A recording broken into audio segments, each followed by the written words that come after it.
We want you to know what is happening here. There is land on the road that holds burial sites.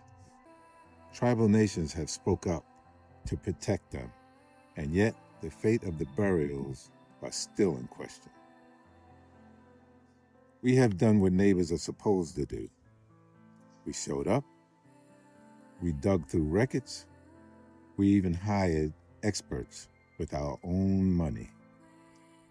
Now we're asking for a seat at the table before more ground is broken and before more is lost. What you're about to hear are our voices. We live here. We care about this place, and we're not going away. I've lived on Mink Livsey for over 30 years. This road has a name, history, and strong community. Over the past 18 months, our community gathered evidence of burial sites on the property.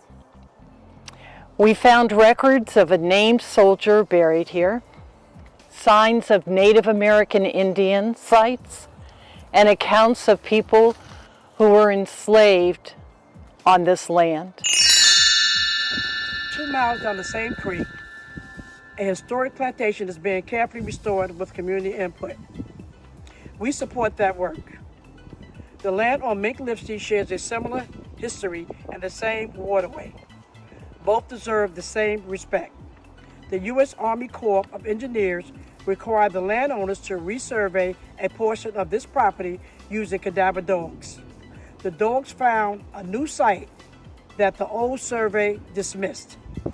A retired scientist reviewed this project and told us that homes downstream, including those near Doolittle, No Business Creek, and Norse Lake, could face a higher risk value once construction is complete.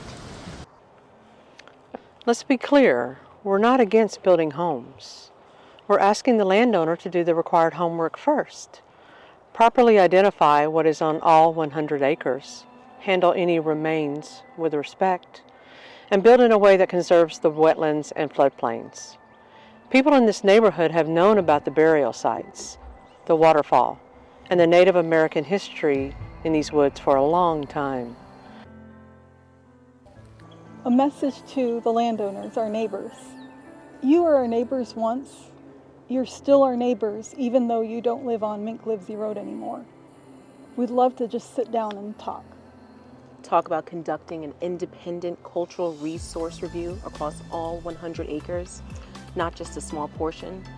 Protect and identify all the established burial sites, not just a few, and establish genuine stream buffer resources by retaining more trees and native growth, especially within the floodplains. Holding meaningful consultation with the Cherokee and Muskogee nations before development proceeds. This land has a story. We're just asking that it be respected. Thank you.